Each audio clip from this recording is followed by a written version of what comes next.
Hi, my name is Monika Hengesbach. I'm an enrolled agent, NTPI Fellow, and CEO of Decision Financial Services. And I'd like to welcome you to this episode of The Wealthy Wallet. And as you've known from my previous episodes, I'm sort of floating around the whole financial aspect of what entrepreneurs could benefit from, or truthfully, the key people they should have on speed dial if they ever get in trouble. So I'm very excited today to have Steve Jenkins. He's a certified financial planner with Lake Tower Financial Management with me today. So thank you for being on the podcast. I really appreciate it. Well, thank you for the invitation, Monica. I appreciate it as well. It's a great opportunity for me to have a great conversation with you. Well, I'm really glad. And so tell me a little bit about your background, expertise, sort of the certifications. I mentioned that you're a certified financial planner, things like that. Well, I started in the medical equipment sales a long time ago and did 14 or 15 years there, and got to a point where I needed to make a change, and got into the financial services business in 2001, and moved around a couple of times to insurance-based opportunities, and then found a place here in the Hurst-Bedford area to join a firm, and spent 16 and a half or 17 years with them. Got my certified financial planner designation in 2006, and then broke away and formed my own firm in November of 2019. It's a perfect time to start a business, right? Yeah, right. Right before the pandemic. Yeah, perfect. So I've been on my own since 2019. And my firm is currently affiliated with Strategic Portfolio Solutions out of Dallas that handles my securities transactions. Okay. So they're the registered investment advisor that I do my fee-based business through. Okay. So I know with the being in the accounting world, tax world, I come in contact with quite a few different financial planners, and every financial planner sort of has a different approach to financial planning. What is your approach to financial planning? Well, that's a great question. What I try to do, and the most important thing that I think that you have to do, is have detailed discussions before you can determine whether or not you can even solve a problem or help someone, or if they like you. I mean, the client has to like me as well before we can get into a really deep engagement, because we're talking about their livelihood for the rest of their lives, and whether or not they're going to outlive their money or their money's going to outlive them. So starts with a detailed conversation, get to know you, maybe 2 or 3 meetings to really understand what they're trying to accomplish, what's important to them, what's their current relationship with money, what do they think about money, what does it mean to them, and how important is legacy planning, or are they in business, or tax strategies, and it's different for everybody. So once I get a lot of that information together, I'll put together I've got a detailed software program that I can utilize to put together a plan that gives us a clear indication based on the input data. Obviously, the statistics are only as good as the data that goes in. True. But with pretty clear statistical accuracy, I can help them determine whether or not they're going to be able to retire when they think that they want to, and keep the lifestyle that they want to keep, or if some adjustments need to be made. And the earlier someone starts to do that, the more likely it is they can create the plan that's appropriate, accumulate the assets that will get them to where they want to be, and have them positioned in such a way that will last the rest of their lifetime. Okay, perfect. Yeah, I definitely agree that the sooner that you can start with financial planning, the better it is. I have some very young people that work in my company, and I go, my company is matching your retirement plan. I really recommend that you start contributing to a retirement plan. This is free money I'm giving you. Hello, free. You're not going to get free money anywhere. And nope, no one takes it on. And they should listen for me, because 10 years ago I met my financial planner, and well, he kind of told me I had to work a little longer than I really wanted to work, but that's neither here nor there. So you mentioned something about succession planning and things like that. And I want to talk a little bit about the Job Act that's going to sunset in December 2025. Okay. What changes are going to happen in the financial world in regards to the stuff that's going to sunset in 2025? And what should people be worried about? Well, there's a lot of things that could potentially happen. Yes. And whether or not our legislation makes a decision to do something about it is still yet to be seen. They haven't yet, and we'll see. One of the things that we have to is still undetermined is which party is going to become the successful party in the election, and that might make a difference with regard to what legislation comes.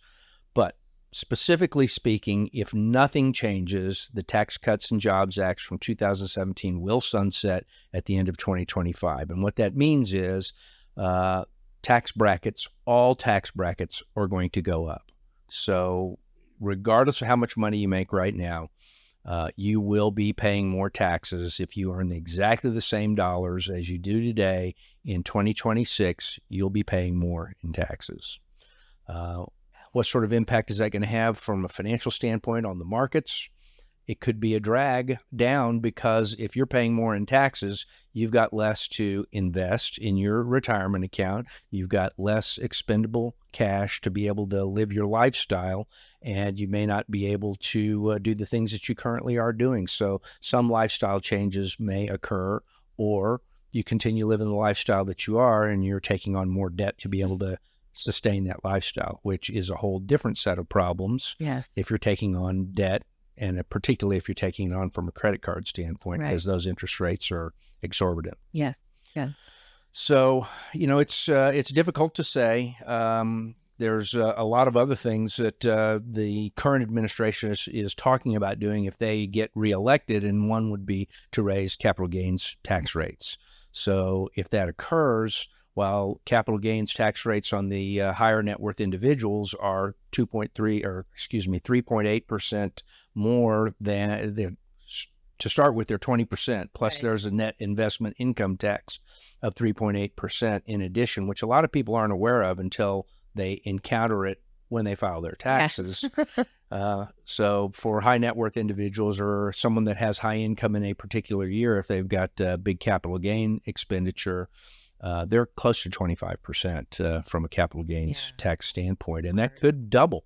I mean, the current administration is talking about potentially doubling that. Now, that's for the ultra high net worth individuals. That may not affect most of us, but it's something to certainly consider and think about. Now, if there's less money going into the markets because people are spending more on taxes, then the stock market may not go up quite as much, or people may be put in a position to have to sell before that they want to, and that could put downward pressure because it's a supply and demand thing. The more supply of stocks that are available, the less demand there is, the prices are going to start to fall, and then that could begin to snowball. Sure. What about the estate tax exemption? Isn't that set to sundown as well in 2025? It is. I've got those notes right here. The estate tax is currently a little over $13 million for an individual. So it's $13.61 million for an individual, and that's going to be roughly half. And for an individual. So a household will still have $12 million. There's an awful lot of people that will be covered from an estate tax standpoint. But if your total household is worth, and I'm talking about all of your net worth, is over, say, $12.5 to $13 million, there's going to be some estate tax issues to think about. So one of the ways to get around that would be gifting. You can make charitable gifts. You can gift to family members. The current exclusion this year, I believe, is $18,000 for gift taxes, and you can give $18,000 to as many different people as you want and not have to report it on your income tax return. If you give $18,001, then you have to report it and keep track of it for the rest of your life. So it's something important to think about. Yes, and everyone always forgets that if they gift over the $18,000, they do have to file a gift tax return. That's correct. And gifting is also, a gift tax return needs to be filed when we sign our name on that home mortgage, even though it's not our home mortgage, or we add our child on it as tenants for right of survivorship. We just gifted 50% of that home or whatever percentage off, and we have to file a gift tax. That's very interesting that you say that, because I've encountered that several times, and every time a client says something like that, and I share with them, they're very surprised to find that, oh, you put your child on as a on your bank account, and there's $50,000 in that bank account. You just gave $25,000 to your child, and they're stunned to hear that. Now, if they've got signatory authority, that may be different, like a power of attorney, but if they're on there as an owner, it's a gift. Right. Yeah. And it kind of messes up all the other stuff too. So, but that's a whole different, estate planning is a whole different conversation. I don't want to take away from that. But one of the most popular things that I'm seeing in my practice is a lot of people are coming in and wanting to consult about Roth conversions. They want to see how much they can roll over from their current 401k or traditional IRA, and be careful of where the brackets are. So tell me a little bit about the Roth conversion process, and what they should be looking out for or doing in that scenario. Okay. Well, I would say Roth is really, really a powerful financial tool. And the reason is if you've got an IRA or you've got a 401k, whether you know it or not, you have a partner in your account. Uncle Sam will have his hand in your pocket. Okay. So that's just unavoidable. And that keeps me in business. No, sure. I hear you. That's perfect. With the Roth, you pay your tax on the contributions in advance before you make, or as you make the year that you make the contribution. But that contribution plus any growth it has for the rest of the duration of that account will be income tax free. Couple of rules. One is you got to have it for 5 years, and you have to be 59 and a half when you take the money out for it to be income tax free. But if you meet those two qualifications, all the money in a Roth is income tax free. So I always talk to people and circle back to them about how much do you want to pay Uncle Sam over your lifetime? Do you want to work on tax management now, or do you want to just pay it as you go, and you're not worried that if you paid him $400,000 now, you might pay him $1 million over your lifetime because you spread it out over time? Now, you're not paying tax on the gains while on the really good years, but you're also accruing a larger tax obligation as that account grows if it's not in a Roth account. So many 401k plans now offer a Roth component as well. And so particularly for young people, the younger you are, the more powerful Roth can be from a long-term tax standpoint. Theoretically, you're in a lower tax bracket as you're earning right now. So if you put it away, the tax hit isn't huge, but the long-term growth due to compounding can make an enormous difference. And then when the money comes out, it's not income taxable. It's not reportable to your AGI and your bottom line, so you don't have to pay tax on it when you do wind up taking it out. So the strategies that we see there's a number of different ways to do it. So if you're under 59 and a half, you need to make sure that you've got enough cash on the side to pay the tax. So let's say, for example, you make a $10,000 Roth conversion or a $50,000, you pick the number, it doesn't matter. It's just a multiple. Whatever your tax rate is at that particular time in your life, you're going to be paying that on that conversion. So if it's a $10,000 conversion and you're in the 24% tax bracket, you got to be prepared at the end of the year, next April, that you're going to have an additional $2,400 in income taxes. Right. So where's that money going to come from? If you've earned it, you've set it aside in your bank account to make sure, or maybe you elevate your deductions in your payroll, or you got to plan for it, because if you're under 59 and a half, you can't take the money out of the retirement account and pay the taxes because that's considered a distribution, and now it's subject to a 10% penalty. So that is an important thing to consider. If you're over 59 and a half, you could potentially take the distribution that you want to convert and use some of the money in the retirement account to pay the taxes, but then you're starting to affect the total amount of your account from a taxation standpoint, so then you got to grow it back. So I don't know that that's necessarily, it becomes a math equation at that point in time to determine the best way to do it. But being prepared to have the cash to be able to pay for the taxes that you're going to incur in this conversion is important to take into account before you make these decisions. Okay, perfect. So then that leads into the next point, which is the lovely income-related monthly adjustment amount, or IRMA. Because what you just talked about of the Roth conversions could affect IRMA. That's correct. Do you want to talk a little bit about what IRMA is? I'd love to. It's not a very good topic. It's painful, and an enormous amount of people really don't know what it is and are surprised. As a matter of fact, I had a customer or a client recently tell me that they had made some Roth conversions, some substantial Roth conversions several years before I met them, and they were over 65 at the time, and they were shocked to find that their Medicare Part B premium went up dramatically because they'd converted $500,000 all at once, and it put their earned income or their taxable income level, AGI, up above 500 because they had other income as well. And so now they're in one of the top brackets from an IRMA standpoint. So what that means is Medicare is means tested. So if you're in traditional Medicare, you've got Medicare Part A, Medicare Part B, and possibly a D for a drug plan. And, obviously a Medicare supplement is an important piece of that to fill in the holes and the gaps in the deductibles. But Medicare Part A is free, and you've been paying into it all these years.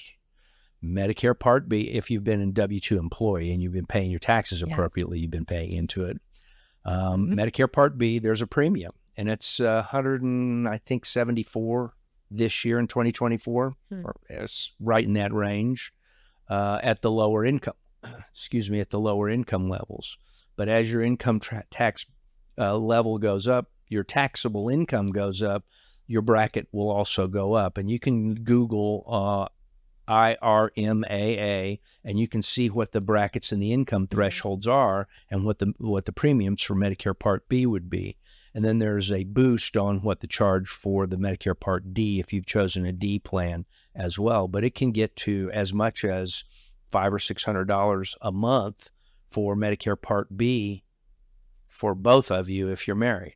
Yeah. Okay. So if you make a big conversion all at once, it could really affect you for a couple of years. So one of the things that we consider doing is maybe moving a certain amount of money over into, let's say, for example, one strategy would be using annuities and buying 4 or 5 annuities, pretty much all the same value, and converting one of them each year. So you've strategically set aside X amount of dollars. I know I'm going to put this aside for, the next 3 or 4 years. And then over time, you've converted a significant amount of your assets over to Roth that will never be taxed again. And in your later years, it can really make a difference from a lifetime taxation standpoint.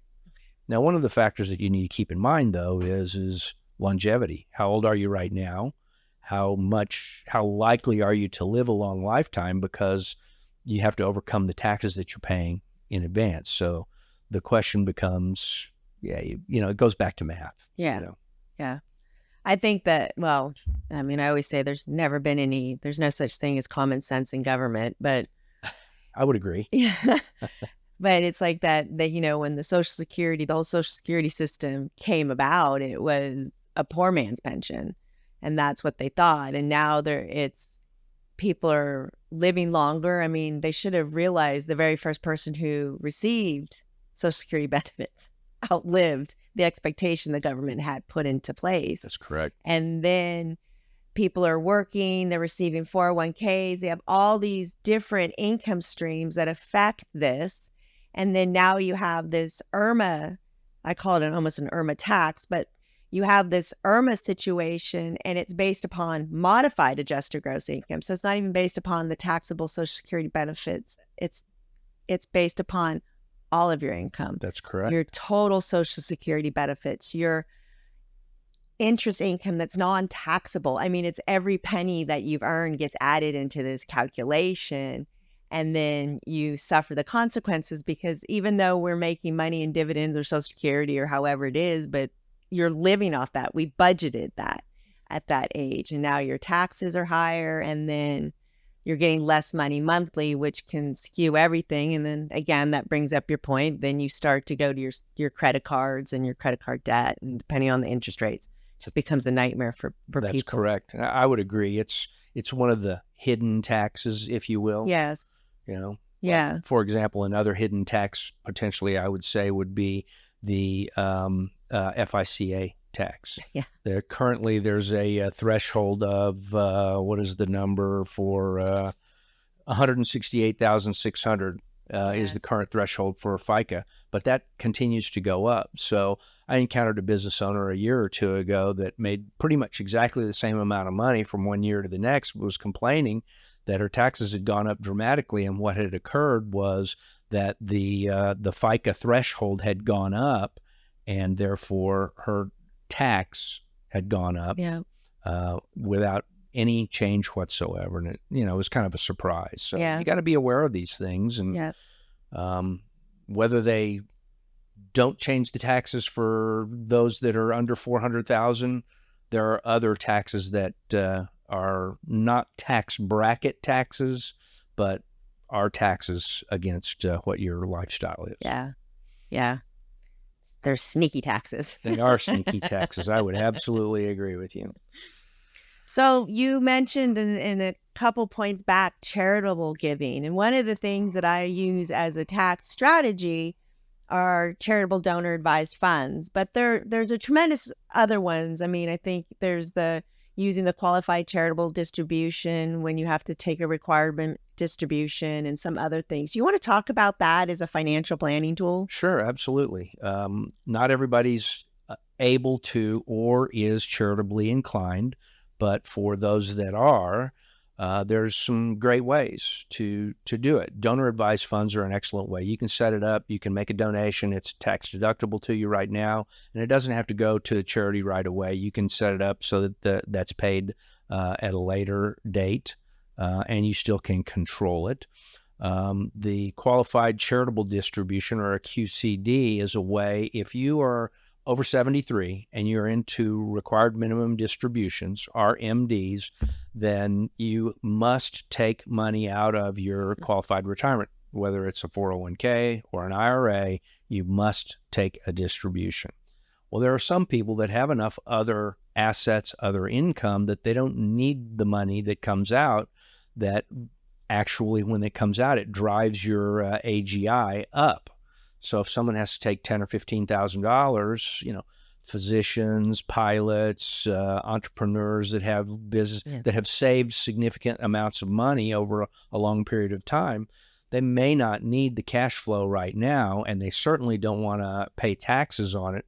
You can make a direct transfer from your account to the charity. You cannot take constructive receipt of it, because then it's a taxable event. But if it goes directly to the charity, up to, I think this year it's $105,000, you can take out of your qualified retirement account and give to the charity, and it does not get included in your adjusted gross income.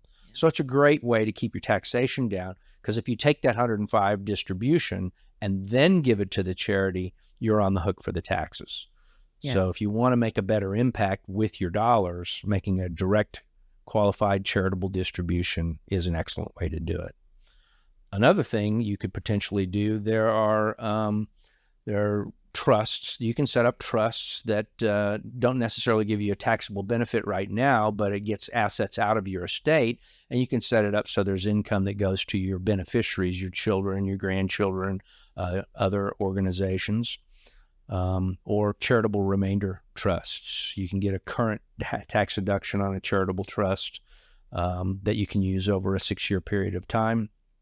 And you can get income out of it, and then when you pass away, the remaining balance of that account goes to the charities that you've designated. Sure. Yeah, I do. I think it's a fabulous thing, and the problem with the change of the tax code, when the standard deduction became so high and the tax part of itemized deductions was capped at 10, where a lot of people no longer qualify, the charities started to feel the pinch. Right. Because people are like, well, I'm not, they used to, well, I'll give now to charity because it's going to up my write-off.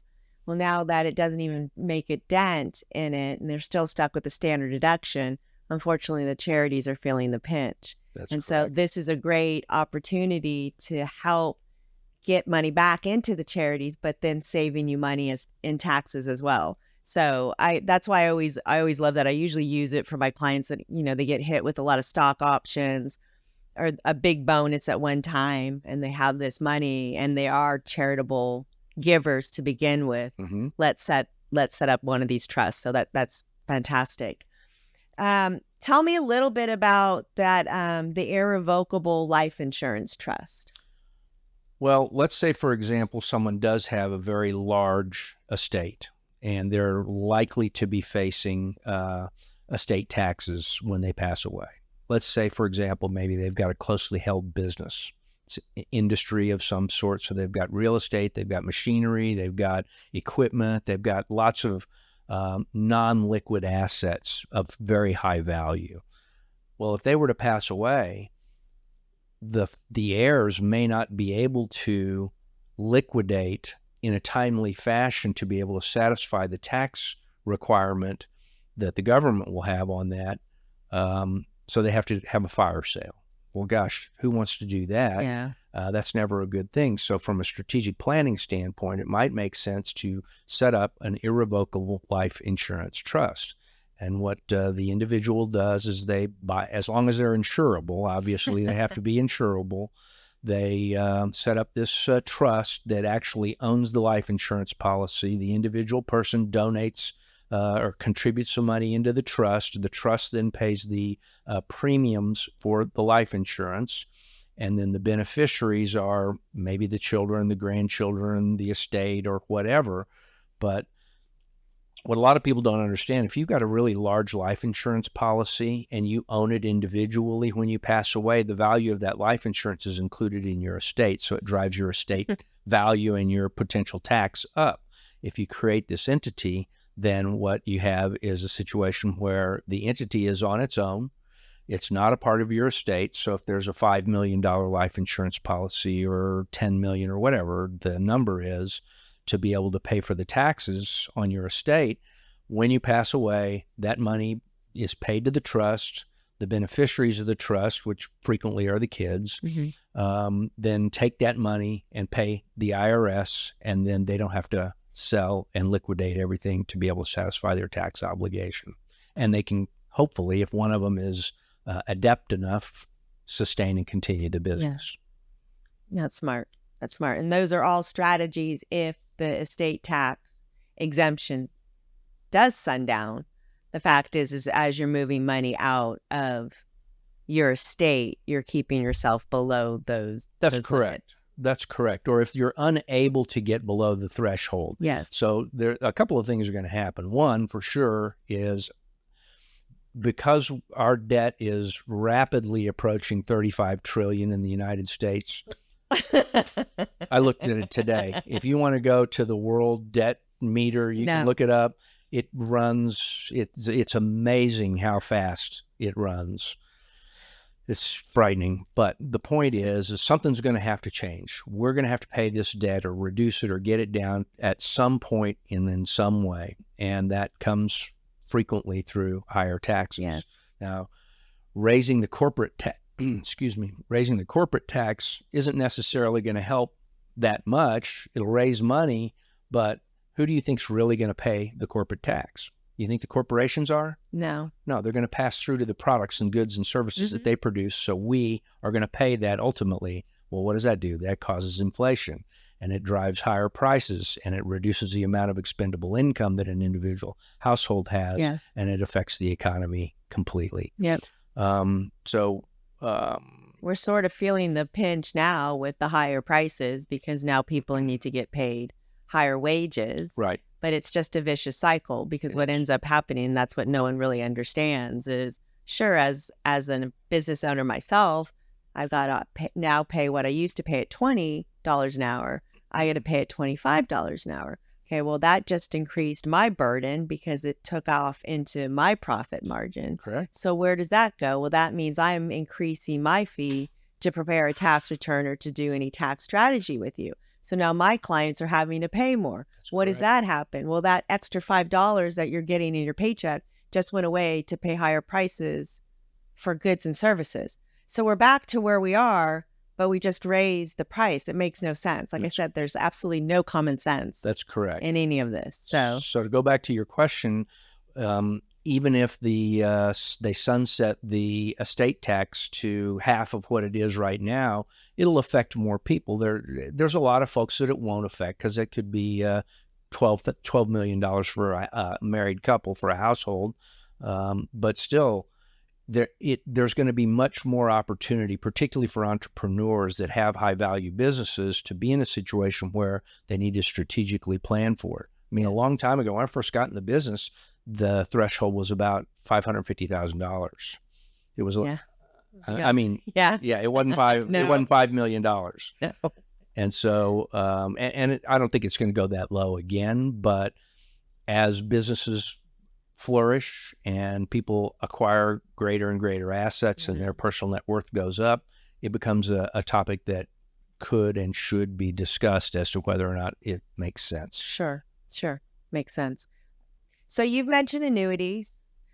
Back in the day, annuities was a taboo word to even bring up. What is it like now in current? Is it as a wise decision or It as can investment be. strategy? It depends. It depends on the individual and the situation. It goes back to depends. it goes back to the very first thing I was saying about my financial planning process, and that goes back to asking a lot of questions and finding out what a person's individual situation is.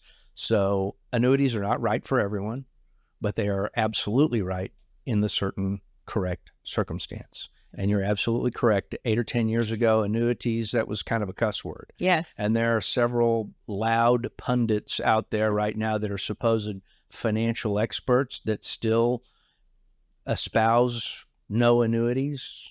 They'll go nameless right now, but they're out there. But annuities have changed dramatically over the last 10 years or so. They've gone from where if you want to get a lifetime income, you have to push all your money across the table to the insurance company. And if you die a day later, they keep the money and nobody else gets anything, to a real asset class that can make a difference. There are annuities out there that basically are no cost, okay? And they guarantee that you won't lose any money. But they're, in exchange for that, there's some limitations on how much you can get on the upside. Sure. But, the insurance company's taking some risk on that. So they want to be compensated in a certain amount, in a certain way. There are annuities that can pay you lifetime income. So for those that are kind of on the edge of whether or not their assets are going to last the rest of their lives, it might make sense to take part of their retirement assets, put them into an annuity, say, this is how much you're going to get on an annual basis, or break it down on a monthly basis to add to your Social Security if you've got a small pension, or if you've got other things that are, creating cash flow, maybe rental property or something like that, to supplement all your lifestyle. And then you can never outlive it. It'll last, and you can set it up for 2 lives or 1 life, depending on what the most appropriate way to do it is, depending on your circumstance. And that's part of the whole discovery discussion. I use annuities in my practice in the right circumstance, not for everybody.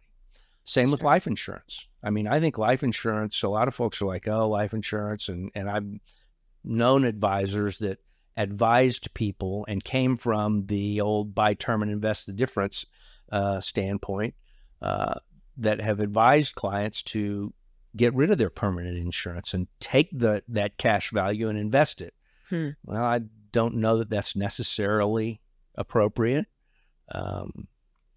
I believe in using life insurance in the right situation. First and foremost, you need to have a need for life insurance, but cash value life insurance can work a lot like a Roth IRA. You can build up a significant amount of cash value if you've got enough time in a life insurance policy, and then you can draw on that as policy loans for essentially the rest of your life, and that's not going to be a taxable item in your AGI because it's a loan from your policy, and you still have a death benefit if you pass away that goes to your heirs, income tax free. Yeah. So it can be used as a very valuable tool. So in the right circumstance, maybe somebody has an investment account, an annuity, a nice life insurance policy, a pension, some rental properties, other, who knows, crypto. I mean, I'm not a big expert on crypto. I'm still learning about it.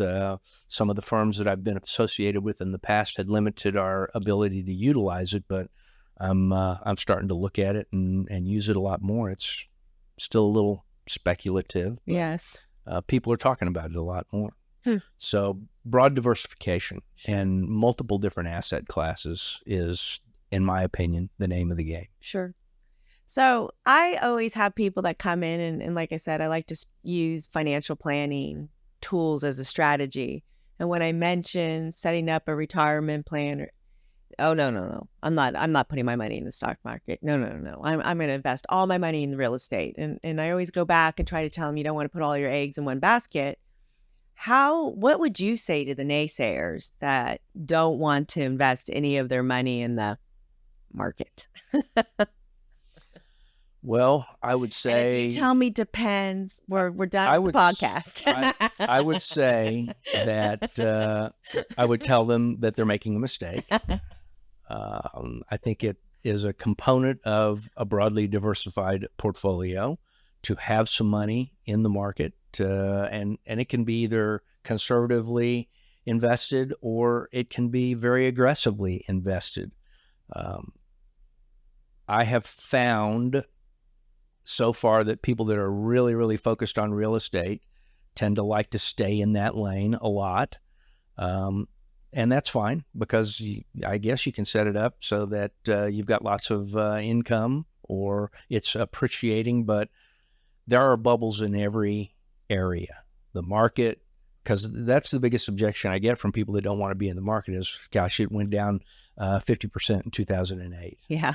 Okay. Gosh, 2000 to 2002, it was a terrible market. It lost 50%. Well, that's correct. But if you continue putting in and you continue to dollar cost average your way in, like with your 401k, over time, you're buying at a lower value you're getting more shares for your dollar when it's depressed.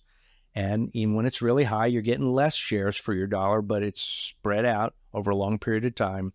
And the power of compounding and long-term growth and tax-deferred growth makes a huge difference. Now, we're talking about retirement accounts there, but you can also own stocks and bonds in an individual brokerage account, which you'll get a tax return or a tax form on at the end of each year.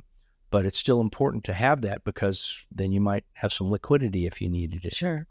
Sure. So I will always encourage someone to take a stronger look at the market and invest in the market. And, I've even got a couple of clients that I've talked to about that, but they won't. No. They're annuity people. They actually have several stratified annuities because in this particular case, she's like, if I've earned $1 and I've got $1 in my account, it's my dollar.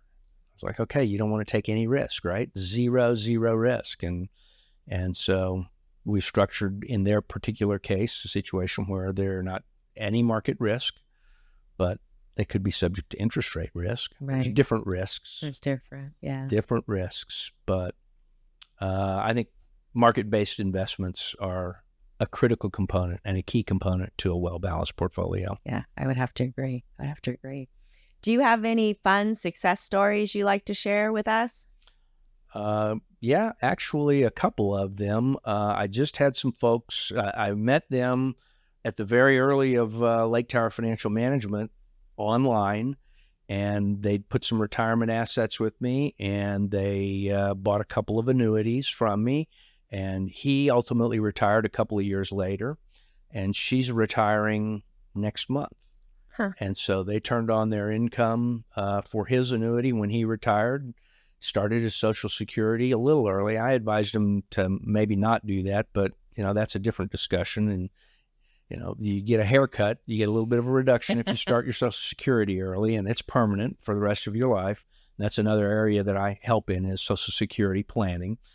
But they're in great shape because she's getting ready to retire next month. They're going to turn on the income for hers. And between the two of them, their two Social Securities, they've been able to pay all their other debts off.